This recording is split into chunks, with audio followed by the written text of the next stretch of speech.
स्थापकाय च धर्मस्य सर्वधर्मस्वरूपिणे अवतारवरिष्ठाय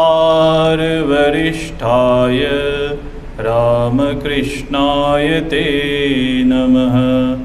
जननीं शारदां देवीं रामकृष्णं जगद्गुरुं पादपद्मे तयो श्रित्वा प्रणमामि मुहुर्मुहुः।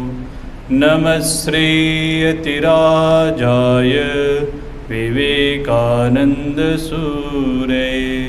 सच्चित्सुखस्वरूपाय स्वामिने तापहारिणे।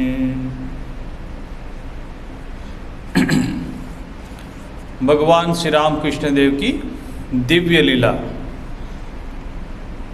इसमें चर्चा कर रहे थे कि अवतार रूप से प्रसिद्ध धर्मवीरों जो अवतार हुए हैं और जो साधक है, ऐसे जो धर्मवीरों जो है उसकी साधना का जो इतिहास है कि उनके पूरे जीवन में उन्होंने जो आध्यात्मिक साधना की, उनका जो इतिहास है, उस इतिहास की उपलब्धि, कैसी कैसी साधना की, किस किस अवतार ने और किस किस धर्मवीरों ने, उसकी चर्चा हम लोग कर रहे थे। तो उसमें भगवान बुद्ध के संबंध में हम लोग चर्चा कर रहे थे। संसार से वैराग्य उत्पन्न होने के कारण भगवान बुद्ध का संसार त्याग एवं तदंतर उनके धर्म चक्र प्रवर्तन का जितना विशेष इतिहास मिलता है, तदनुरूप उनके साधन काल के इतिहास का कोई विशेष पता नहीं चलता है। फिर भी अन्यान्य धर्मवीरों की साधना का इतिहास जिस प्रकार सर्वथा अप्राप्य है। कहते हैं कि भगवान बुद्ध ने जब से घर छोड़े थे, संसार त्याग किया था, और त्याग करने के बाद जो उन्होंने साधना की थी, उनका जो विवरण है वो अन्य धर्मवीरों के साधन काल का जो इतिहास है उससे थोड़ा कुछ उसमें विशेष है। फिर भी अन्य धर्मवीरों की साधना का इतिहास जिस प्रकार सर्वथा अप्राप्य है, उनके बारे में ऐसा न होकर, भगवान बुद्ध के जीवन में ऐसा न होकर हम लोगों के पास, हम लोगों के समक्ष ऐसा न होकर कुछ न कुछ विवरण प्राप्त है। कुछ न कुछ कहीं भी धर्मशास्त्रों में उसका विवरण है कि उन्होंने कैसी कैसी साधना की। यह देखा जाता है कि सिद्धि प्राप्ति के निमित्त दृढ़ संकल्प पूर्वक आहार संयम कर सतत 6 वर्ष तक, देखिए ये हमारे पास इनका इतिहास उपलब्ध है। उनमें हम जानते हैं कि सिद्धि प्राप्ति के निमित्त दृढ़ निश्चय करके, दृढ़ संकल्प पूर्वक आहार संयम कर सतत 6 साल तक, 6 वर्ष तक एक आसन पर, कल्पना कीजिए कितना बड़ा समय है, अवधि कितनी लंबी है। 6 वर्ष तक एक आसन पर वे ध्यान तपस्या में संलग्न थे तथा अंतर्वायु का निरोध कर आस्फानक नामक ध्यान अभ्यास में निमग्न हो समाधिस्थ हुए थे।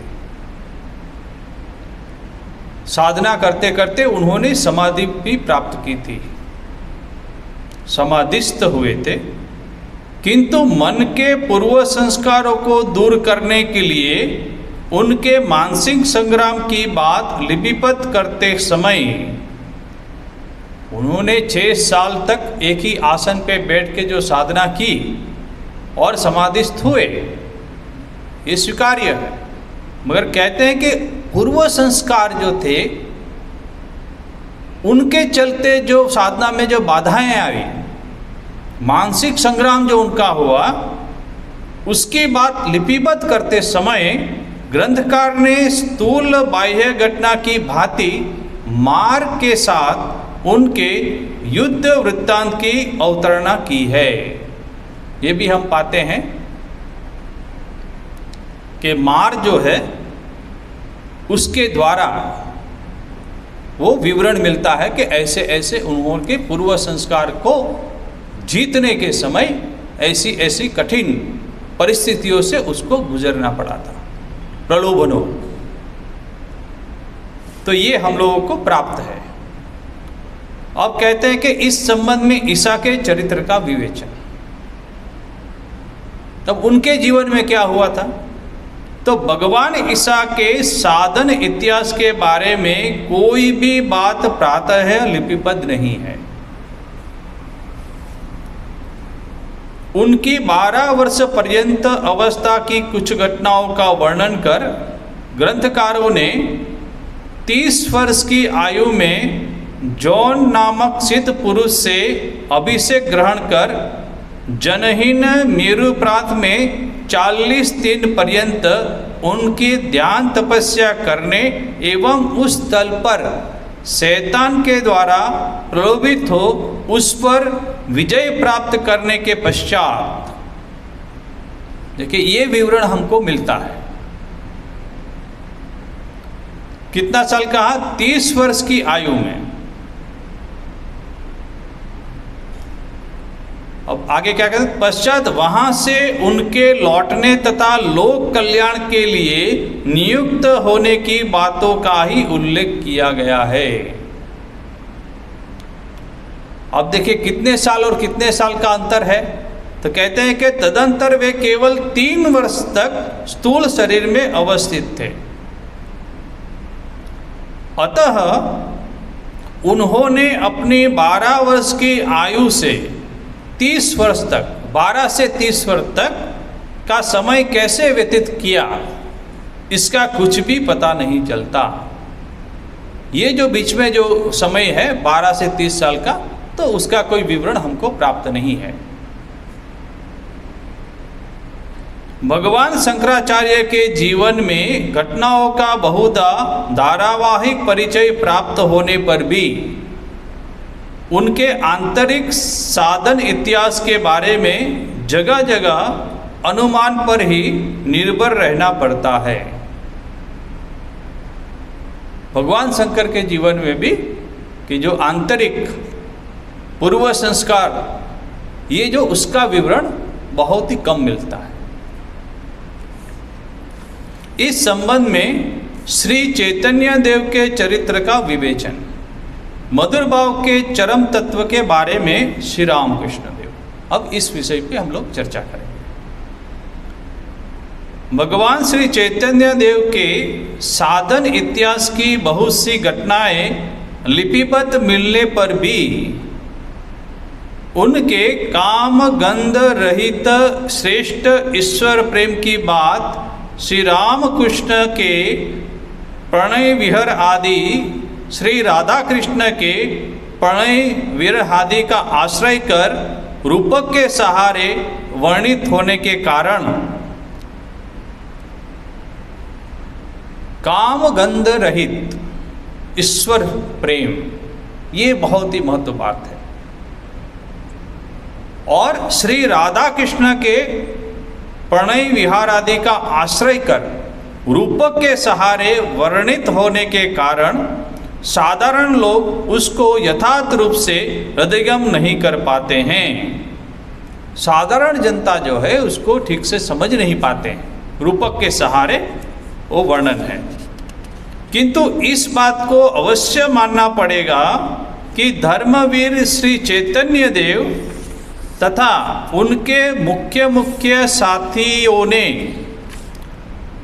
और कौन कौन सा भाव कहते हैं, सख्य, वात्सल्य तथा विशेषकर मधुर भाव के प्रारंभ से प्रायः उनके चरम विकास पर्यंत साधक के हृदय में जो जो अवस्थाएं क्रमशः उपस्थित होती है, रूपक के सहारे उनका वर्णन जहाँ तक किया जा सकता है अत्यंत विशद रूप से लिपिबद्ध किया है। तो श्री चैतन्य देव के जीवन में हम लोग पाते हैं कि उनका विवरण भी है, मगर कैसे? बोले रूपक से सहारे। केवल उन तीनों भावों में से प्रत्येक भाव की चरण अवस्था में साधक का मन अपने प्रेमास्पद के साथ एकत्व का अनुभव। अब देखिए, कोई भी आप साधना करें, जो भाव को लेके आप साधना करें, कहते हैं कि प्रेमास्पद के साथ एकत्व का जो अनुभव है, ये समस्त साधनाओं का लक्ष्य है। मधुर भाव लीजिए, दास्य भाव लीजिए, सख्य भाव, जो भी भाव आप लीजिए, मगर प्रेमास्पद के साथ एकत्व का अनुभव कर क्या करना है? उसका लक्ष्य क्या है? अनुभव कर अद्वय वस्तु में लीन हो जाता है। जो अद्वय जो वस्तु है, सेवक सेव्य का जो भाव है, तुम और मैं, वो नष्ट हो जाता है और सिर्फ वो जो प्रेमास्पद है वो ही रह जाते हैं। और अद्वैत वस्तु की प्राप्ति, वो अद्वैत जो अनुभूति है वो होती है। इस चरम तत्व को उन्होंने व्यक्त नहीं किया है, अथवा उसका सामान्य संकेत प्रदान करने पर भी उसको हीन अवस्था कहकर साधक को उससे सतर्क रहने का उपदेश दिया है। श्री रामकृष्ण देव के अलौकिक जीवन तथा अदृष्ट पूर्व साधन इतिहास के द्वारा, अब श्री रामकृष्ण के देव के जीवन में क्या हुआ है, कैसी कैसी साधना हुई है?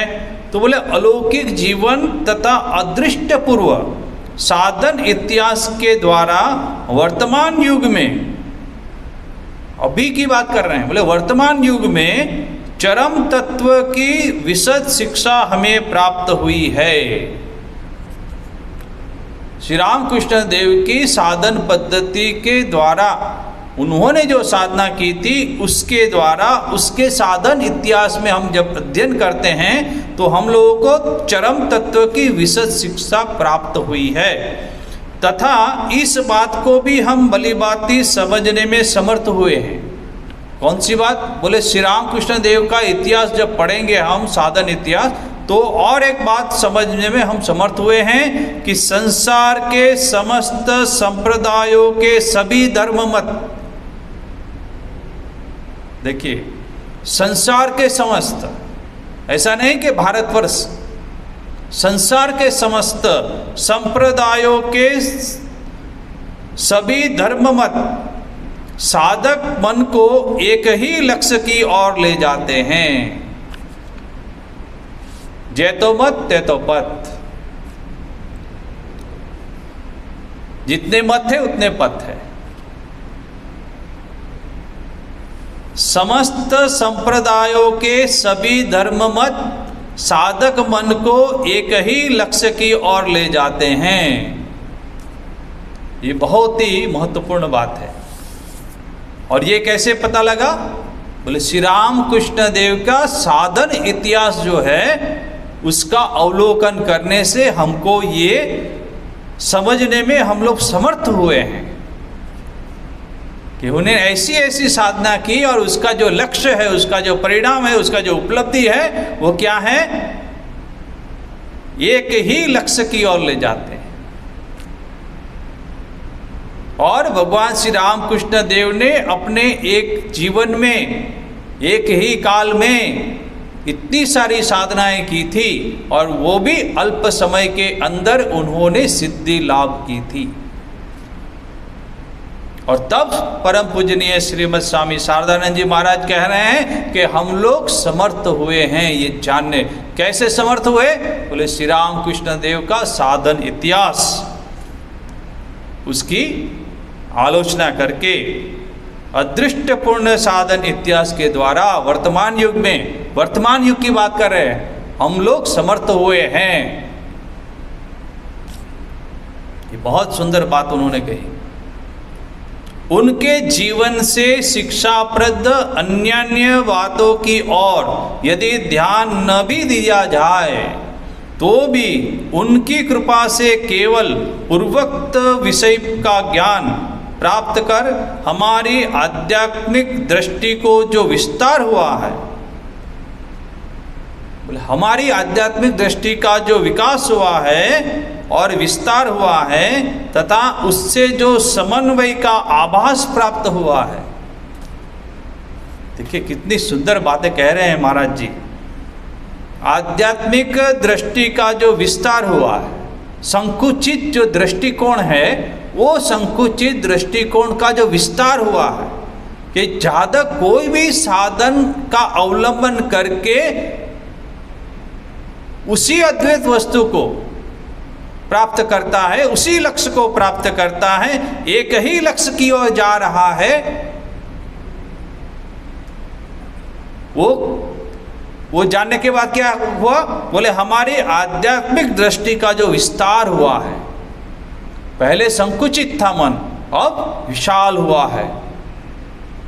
आध्यात्मिक दृष्टि का जो विस्तार हुआ है तथा उससे जो समन्वय, अब विस्तार हुआ तो क्या हुआ? पहले संकुचित थे, अब विस्तार हुआ, तो विस्तार जैसे ही हुआ तो समन्वय की जो भावना है वो उत्पन्न हुई। उससे जो समन्वय का आभास प्राप्त हुआ है उसके लिए निसंदेह हम सदैव उनके ऋणी हैं। हम सदैव श्री राम कृष्ण देव के ऋणी हैं कि उन्होंने अपने जीवन में समस्त साधनाओं को करके हम लोग समझने के लिए तैयार हुए हैं। समर्थता आई है हमारे अंदर। क्या समर्थता? आध्यात्मिक दृष्टि का विस्तार हुआ, उसके चलते समन्वय का जो भावाभास हुआ है उसके लिए हम श्री राम कृष्ण देव के ऋणी हैं। ये आने वाले इतिहास में एक नया दृष्टिकोण, एक नई सोच, एक नया आभास, समन्वय का एक आभास, ये श्री राम कृष्ण देव के जीवन से आने वाले जितने भी साधक होंगे वो समस्त संसार की बात कह रहे हैं, वो सबको ये प्रेरणादायी होगा, आध्यात्मिक विस्तार होगा।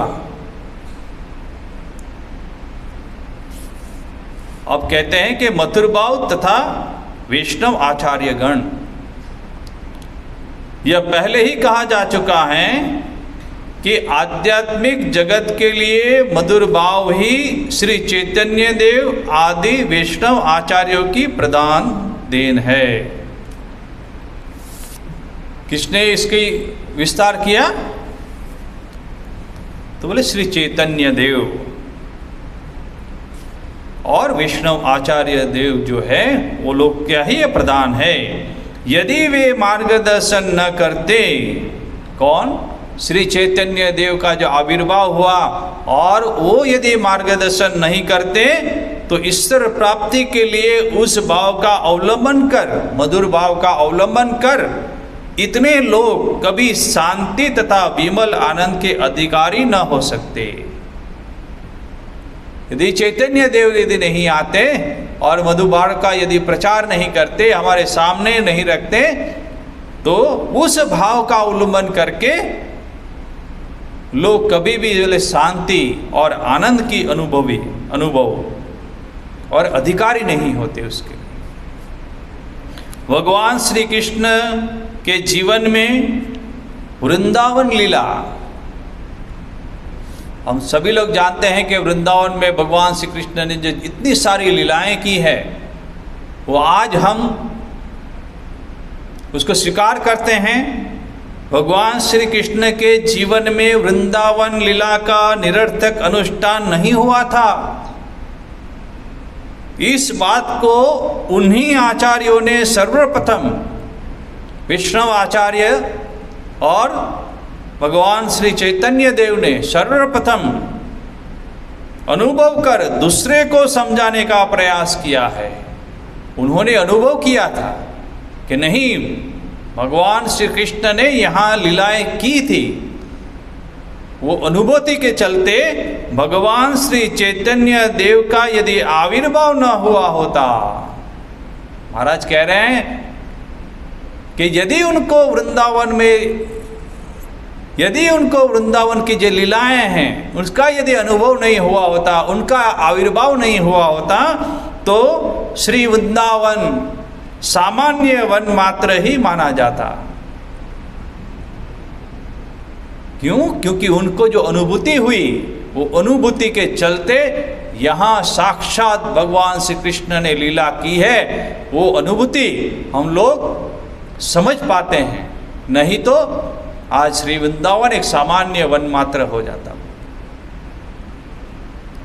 तो ये श्री चैतन्य देव और वैष्णव आचार्य की देन है।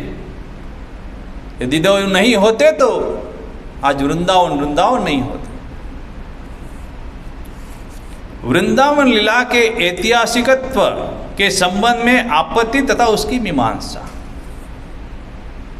बोले उसका ऐतिहासिकत्व है, कभी ऐसा हुआ था, अब उसकी मीमांसा महाराज जी कर रहे हैं। पाश्चात्य का अनुकरण कर केवल बाह्य घटनाओं को लिपिबद्ध करने में सदैव प्रयत्नशील वर्तमान युग के ऐतिहासिक टीकाकार कौन कह रहे हैं? ये पाश्चात्य का अनुकरण कर केवल बाह्य घटनाओं का, कि यहां मेरे सामने ये घटना हुई, हमने अपनी इंद्रियों से देखा, सिर्फ बाह्य घटनाओं का लिपिबद्ध करने में सदैव प्रयत्नशील। सिर्फ बाह्य घटना यहां हमने देखा तो ये सत्य है, और उसको लिपिबद्ध करने में प्रयत्नशील वर्तमान युग के इतिहासकार टीकाकार यही कहते हैं कि तुम जिस वृंदावन लीला की बात कर रहे हो वह वास्तव में अनुष्ठित हुई थी, इसका कोई प्रमाण उपलब्ध नहीं है। बोले वृंदावन में जो लीला हुई थी उसका प्रमाण कहाँ है? कोई प्रमाण नहीं है। क्यों? क्योंकि वो लोग तो बाह्य घटनाओं को ही तो लिपिबद्ध कर रहे हैं। अब वो लीला तो कितने हजारों साल पहले हुई थी, मगर अभी आपने देखी बाह्य घटना कुछ हुई?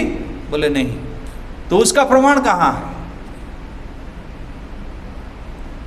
इसका कोई प्रमाण उपलब्ध नहीं है। अतः इसलिए वो जो वर्तमान युग के इतिहासकार हैं वो कह रहे हैं अतः तुम्हारा हंसना रोना भाव महाभाव आदि निराधार है। बोले भगवान के लिए तुम रोते हो, हंसते हो, नाचते हो, भगवान का नाम लेते हो, सब निराधार है। इसके उत्तर में वैष्णव आचार्यगण यह कहते हैं, अब देखिए इसके सामने में ये तर्क करते हैं। वैष्णव आचार्यगण यह कहते हैं कि पुराणों के आधार पर हम जो कुछ कह रहे हैं वह वास्तव में असत्य है। बोले तुम ये कहते हो कि ये असत्य है, इस बात का तुम्हारे पास भी संशय रहित कौन सा प्रमाण है? बोले तुम जो कह रहे हो कि ये असत्य है तो उसका भी तो प्रमाण दो, संशय रहित कोई प्रमाण दो कि जो वृंदावन में लीला वो नहीं हुई थी। तुम्हारे इतिहास के द्वारा निसंदिग्ध रूप से उस अत्यंत प्राचीन युग का द्वारोद्घाटन हुआ है, इसका हमें अब तक कोई प्रमाण नहीं मिलता। तब तक हम यही कहेंगे कि तुम्हारा संशय ही शून्य पर प्रतिष्ठित है। जब तक प्रमाण नहीं मिला तो हम भी कहेंगे तुम्हारा संशय जो वो भी शून्य पर प्रतिष्ठित है। साथ ही यह बात भी है कि यदि किसी समय तुम इस प्रकार के प्रमाण प्रस्तुत कर दो तो भी, बोले कुछ समय तुम प्रमाण भी दे दो कि ये अनित्य है, ये नहीं था, तो भी उससे हमारे विश्वास की हानि ही क्या होगी?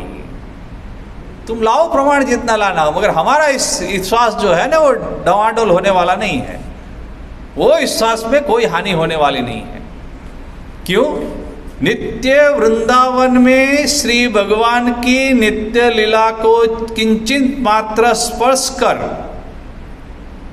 देखिए कितनी सुंदर बात कर रहे हैं, नित्य वृंदावन में श्री भगवान की नित्य लीला हो ही रही है, को किंचित मात्र स्पर्श तक करना उसके लिए कभी संभव न होगा। भाव राज्य की यह रहस्य लीला, देखिए भाव राज्य की लीला है।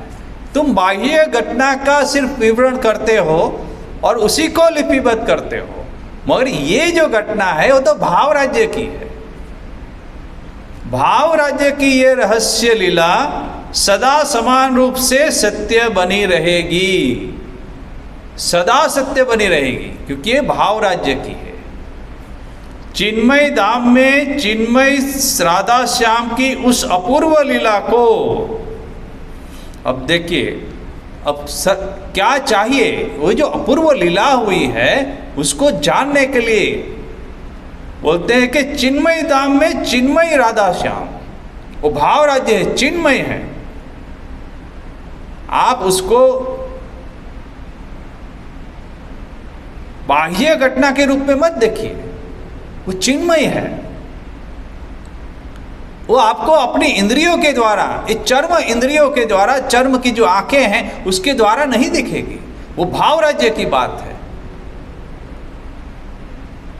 चिन्मय है, चिन्मय धाम और चिन्मय राधा श्याम कि उस अपूर्व प्रेम लीला को यदि देखने की अभिलाषा हो, तो यदि तुम देखना चाहते हो, पाश्चात्य जितने भी हैं ग्रंथकार, यदि आप देखना चाहते हैं, आप संशय उत्पन्न करते हैं, यदि देखना चाहते हो तो सर्वप्रथम तो क्या करना पड़ेगा? सर्वप्रथम संपूर्णतया काम गंध रहित बनो। अपने मन को इतना पवित्र करो, 100% पवित्र करो, काम गंध रहित करो। सर्वप्रथम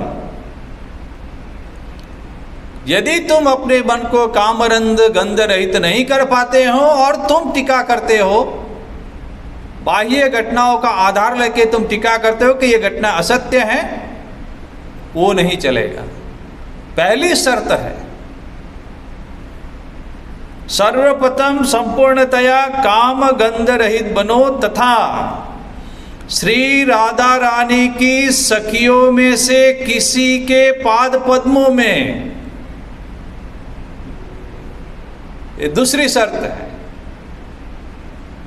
श्री राधा रानी की सखियों में से, देखिए राधा रानी तो बहुत दूर बात की है, उनकी सखियों में से, सखियों में से किसी के पाद पद्मों के अनुगत होकर निस्वार्थ रूप से सेवा करना सीखो। निस्वार्थ रूप से बोले सेवा करना, काम गंध रहित बनो और राधा रानी की सखियों का पाद पद्मों में अनुगत, शरणागत हो, शरणागत होके सेवा करना सीखो। उस समय तुम्हें यह स्पष्ट दिखाई देगा। देखिए एकदम 100% गारंटी देखते हैं, उस समय तुम्हें यह स्पष्ट दिखाई देगा कि तुम्हारे हृदय में श्री हरि की लीला भूमि श्री वृंदावन चिर प्रतिष्ठित है। तुम्हारे हृदय में कह रहे हैं, बाह्य नहीं, बाह्य घटनाओं को मत देखो।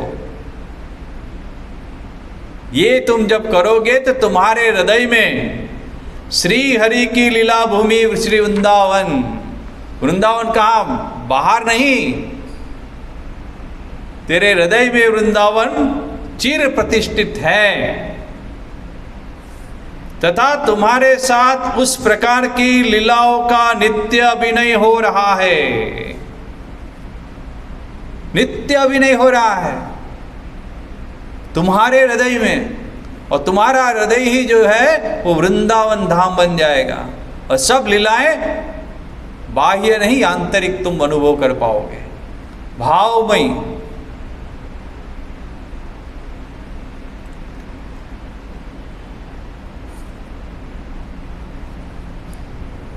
हृदय में श्री हरि की लीला भूमि वृंदावन चीर प्रतिष्ठित है। ये सबसे महत्वपूर्ण बात है। वृंदावन लीला को जानने के लिए भावरूप इतिहास को समझना पड़ेगा। इस संबंध में श्री रामकृष्ण देव की उक्ति, भावरूप इतिहास। वृंदावन में आज भी जाइए, निधुवन में जाइए,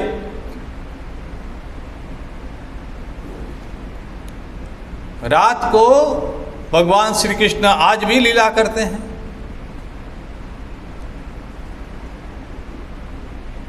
वहाँ कोई भी संध्या के बाद कोई भी जीव को वहाँ रहने का अलाउ नहीं है। तुलसी वन है, इतनी सारी वृक्ष हैं, पेड़ हैं, कोई भी पक्षी वहाँ अपना घोंसला नहीं बनाता है, क्योंकि वहाँ रात को ठहर ही नहीं सकते, अनुमति नहीं है। यदि पक्षी अपना घोंसला बनाएगा तो पक्षी वहाँ अंडा देंगे और वहाँ तो बच्चा होगा, तो वहाँ तो रहने का तो अनुमति नहीं है। बंदर वहाँ आते हैं, जैसे ही संध्या होती है तो अपने आप बाहर चले जाते हैं, दीवार छलांग लगा के।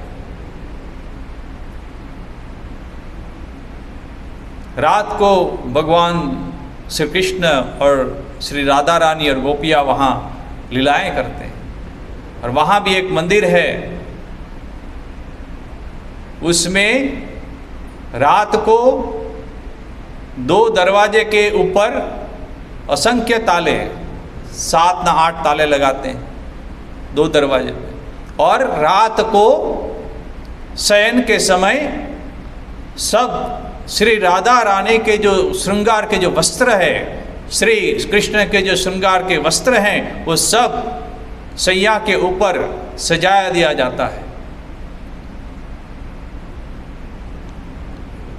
भोग के लिए लड्डू रखे जाते हैं,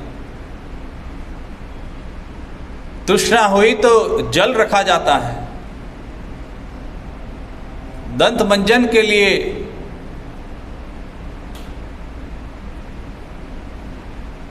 वो भी रखा जाता है।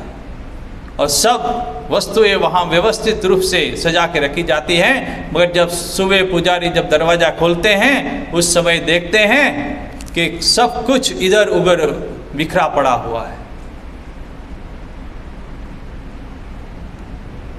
क्यों? ये मैंने अपनी आंखों से देखा था। जैसे ही पुजारी ने दरवाज़ा खोला, सब कुछ इधर उधर सब बिखरा पड़ा है। श्री राधा रानी के जितने भी वस्त्र थे वो जमीन पे पड़े हुए हैं। श्री कृष्ण की जो बांसुरी है वो नीचे पड़ी हुई है। लड्डू यदि उन्होंने 5 या 6 जो लड्डू देते हैं 10, उसमें से टूटे हुए मिलते हैं, और उसमें से भी 5 में से 3 मिले हैं, 2 गायब हो गए। जल का जो कटोरा है, पात्र है, उसमें भी जल आधा हो जाता है। दंत मंजन के लिए जो रखी जाती है तो एक तरफ से वो चबाई हुई मिलती है। ऐसी असंख्य लीला आज भी हो रही है। जो भी वृंदावन जाए, सुबह जब मंगल आरती होती हैं तब ये दृश्य देखने को मिलते हैं। तो ये सब भाव राज्य की बात है।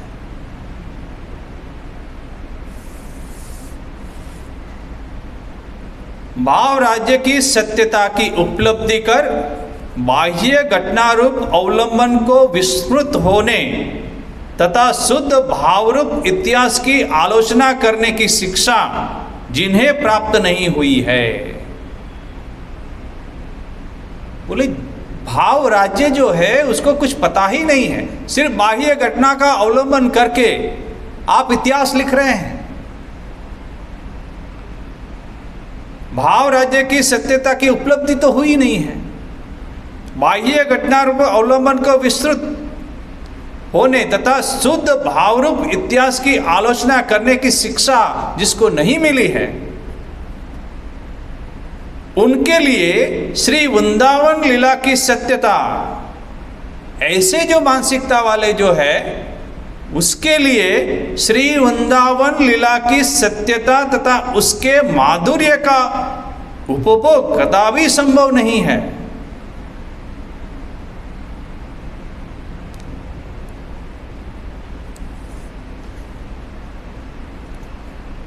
क्यों? बोले शुद्ध हृदय नहीं है, पवित्रता नहीं है। भाव रूप जो इतिहास की आलोचना यदि आपको नहीं मालूम है, वृंदावन जाके भी आप पेड़ पत्थर ये सब देख के चले आएंगे।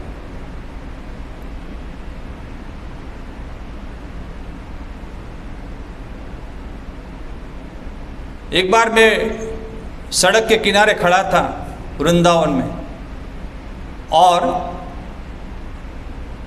दोपहर का समय था, धूप थी, और कोई एक वाहन जोर से आया और मेरे बगल से वहाँ से गुजर गया, और उसके जोर से आने से वहाँ की जो रज है वो हवा में उड़ी और मेरे नाक के पास थोड़ी उड़ी, तो अनायास मेरे मुंह से निकल गया, करे बहुत धूल उड़ रही है, अनायास निकल गया। बगल में एक वृद्ध बैठे हुए थे, उन्होंने तुरंत मुझे डांटा, क्या बाबा जी आप इसको धूल कह रहे हैं? ये वृंदावन है, ये वृंदावन की रज है, धूल मत कहिए इसको। वृंदावन की रज है, उसके सिर पे लगाइए। मैं पीछे मुड़ के देखा और मुझे आश्चर्य हुआ, और मैंने तुरंत उन्हें क्षमा मांगी कि क्षमा कीजिए, मुझे अनायास से निकल गया। मुझे भी मालूम है कि ये रज है, अनायास निकल, मगर उन्होंने देखे तुरंत उसका जो रिएक्शन हुआ। तो वृंदावन की वो रज है, वो भाव है, आप उसको धूल मत कहिए। क्यों? क्योंकि उस रज के ऊपर भगवान श्री कृष्ण के चरणों के चिन्ह है, वहां उन्होंने लीला की थी। वो एक एक रज का जो कण है वो वृंदावन में वो श्री कृष्ण के साथ जुड़ा हुआ है, इसलिए उसकी इतनी पवित्रता है, ये भाव है। जब तक ये समझ नहीं पाएंगे भाव राज्य की बात, तब तक ये वृंदावन लीला की सत्यता तथा उसके माधुर्य का उपभोग कदापि संभव नहीं है। आपका हृदय यदि शुष्क है, भाव नहीं है, तो वृंदावन जाने से कोई लाभ नहीं। श्री राधा रानी के चरणों में यदि आपके ऊपर शरणागति नहीं है, वृंदावन में आप प्रवेश नहीं कर पाएंगे। वहां रिक्शा वाले घंटी नहीं बजाते हैं, राधे राधे बोलते हैं, राधे राधे तो सब जगह दे देते हैं। छोटी छोटी गलियां हैं, कभी ट्रैफिक जाम नहीं होता है, चलते हैं अपने अपने हिसाब से, राधे राधे बस सब रास्ता छोड़ देते हैं।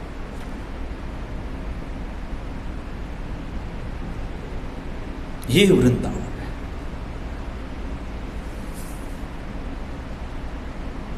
इसका माधुर्य समझ नहीं पाएंगे यदि भाव राज्य की यदि शिक्षा प्राप्त नहीं हुई हो आपको। वर्तमान युग में यदि जवान युवा पीढ़ी है, उसको यदि ये भाव राज्य की शिक्षा नहीं दी जाती है घर में, तो वृंदावन वो नहीं जा पाएंगे। जाएंगे भी वो पेड़ और मकान देख के आ जाएंगे और तर्क करेंगे कि क्या है वृंदावन।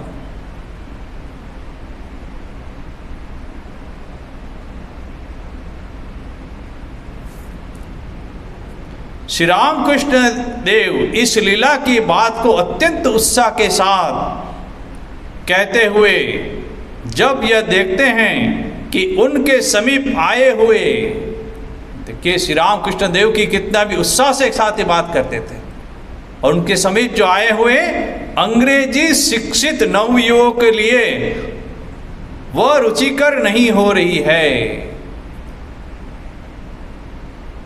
अंग्रेजी पढ़ के आए हैं ना, ये रज की भाषा उनको समझ में नहीं आती, उनको धूल ही दिखती है।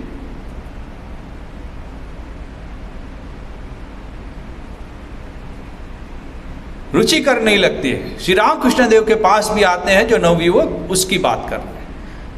तब वे उनसे यही कहते थे, तब श्री रामकृष्ण देव उनको कहते थे, वृंदावन लीला में श्री कृष्ण के प्रति श्री राधा रानी के हृदय का जो आकर्षण था उसे क्यों नहीं देखते? उसको देखो तथा यह अनुभव करो कि ईश्वर के प्रति उस प्रकार का आकर्षण होने पर तब कहीं उनकी प्राप्ति होती है। श्री कृष्ण के प्रति श्री राधा रानी के हृदय का जो आकर्षण है उसको देखो, अनुभव करो कि ईश्वर के प्रति उस प्रकार का आकर्षण होने पर, ईश्वर के प्रति, तब कहीं उनकी प्राप्ति होती है। यह देखो कि गोपियां, अब देखिए आकर्षण कितना है श्री कृष्ण के प्रति, गोपियों का, श्री राधा रानी जी का, और ये आकर्षण जब होगा तब ईश्वर प्राप्ति होगी। यह देखो कि गोपियां पति पुत्र, कुलशील, मान अपमान, घृणा लज्जा, लोक भय, समाज भय आदि सब कुछ त्याग कर, भगवान श्री कृष्ण जब बांसुरी बजाते थे, जैसी ही बांसुरी की धुन सुनी ये गोपियां दौड़ दौड़ के जाती थी कान्हा के पास।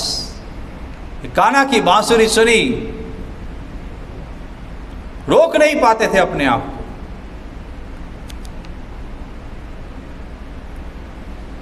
कोई गोपियां घर में अपना काम कर रही हैं, कोई गोपियां अपने पति की सेवा कर रही हैं, कोई गोपियां गाय को धो रही हैं, कोई गोपियां अपने अन्य कोई काम कर रही हैं। सब कुछ छोड़कर,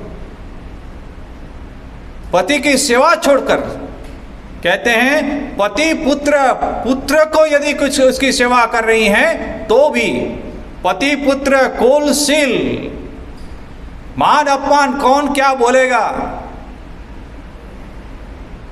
पति पुत्र की सेवा छोड़कर, घर के सब कुछ काम छोड़कर, मान अपमान की चिंता छोड़कर, घृणा लज्जा, जो वस्त्र पहने उसी वस्त्र में भागो। श्री कृष्ण की बंसुरी बजी है, बुला रहा है, भागो कान्हा के पास। घृणा लज्जा, लोक भय, इससे लोग क्या कहेंगे उसका भी भय नहीं है। क्यों? विस्मृति, अपने आप की विस्मृति, सिर्फ कान्हा है। गोपियां अपने आप को भूल गई, मैं कौन हूं, किसकी पत्नी हूं, किसकी मां हूं।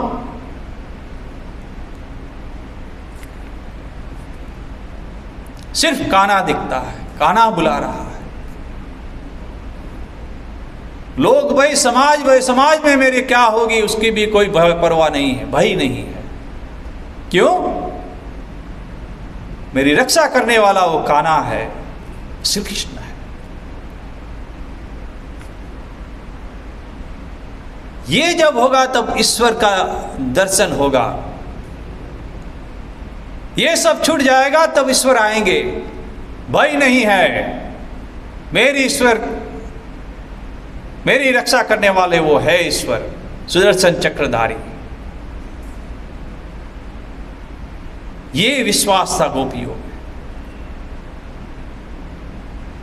इसलिए दौड़ो, कृष्ण के चरणों में जाओ, शरणागत हो, तब वो आके रक्षा करेंगे।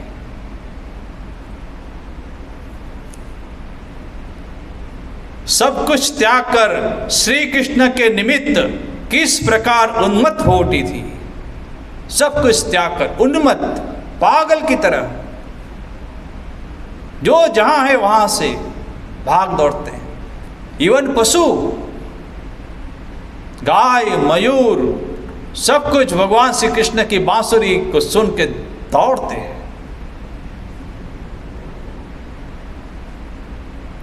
मेरा प्रेम पात्र, मेरा प्रियतम मुझे बुला रहा है।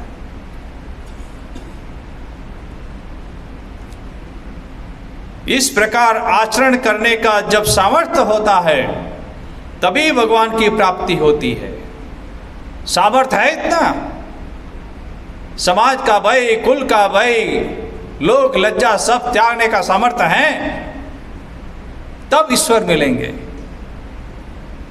तब भगवान श्री कृष्ण दौड़ के आएंगे।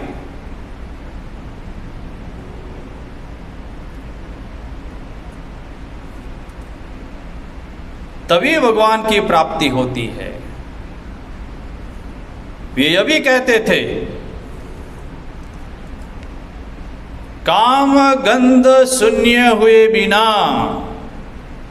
देखिए फिर श्री राम कृष्ण देव कह रहे हैं, काम गंध शून्य हुए बिना महाभावमयी श्री राधा रानी के भाव को समझना संभव नहीं है। भावमयी, कैसे भाव? बोले महाभावमयी श्री राधा रानी के भाव को समझना संभव नहीं है जब तक काम गंध शून्य हुए बिना। पवित्र हृदय जब तक नहीं होगा तब तक राधा रानी को समझना कठिन है। सच्चिदानंद घन श्री कृष्ण के दर्शन मात्र से ही गोपियों के हृदय में कोटि सह रमण सुख से भी अधिक। बोले सच्चिदानंद घन भगवान श्री कृष्ण के दर्शन मात्र से गोपियों के हृदय में कोटि सह रमण सुख से भी अधिक आनंद उपस्थित हो, उनकी देह बुद्धि विलुप्त हो जाती है।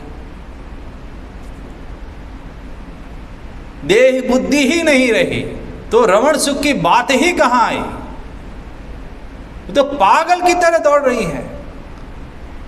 इतना सारा कुल, शील, मान, अपमान, गुणा, लज्जा, लोक भय, समाज का भय, सब कुछ त्याग करके, पति पुत्र को त्याग करके, अब ऐसी जिसकी मानसिक अवस्था हो,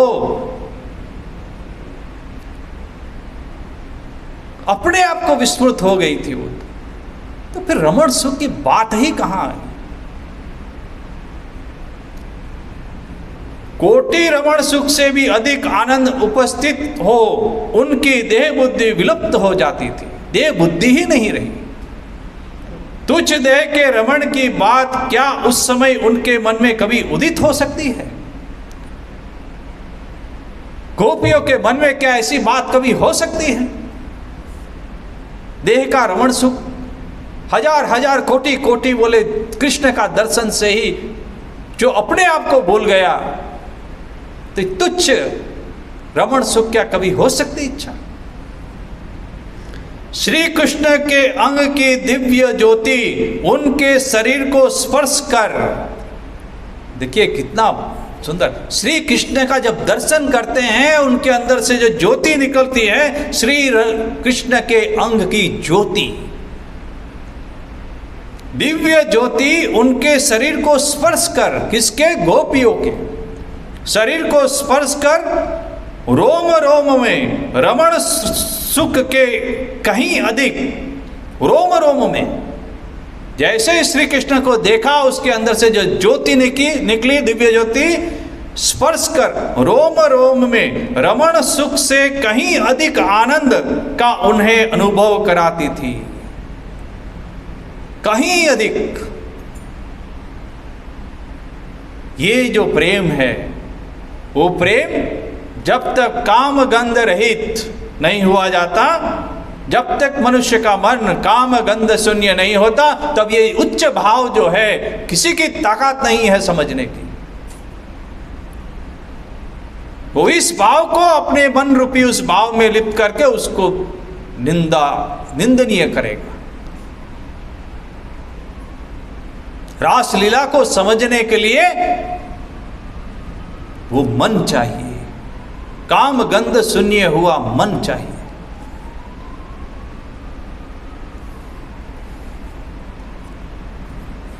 समय हो चुका है, इसकी चर्चा हम लोग फिर अगले शनिवार करने की कोशिश करेंगे। ये भगवान श्री राम कृष्ण देव की लीला, दिव्य लीला का पान करके हम हमारे जीवन को धन्य करें। इसी से प्रार्थना करके हम अपनी वाणी को विराम देते हैं। ओम शांति शांति शांति। हरि ओम तत्सत्। श्री राम कृष्णार्पणमस्तु।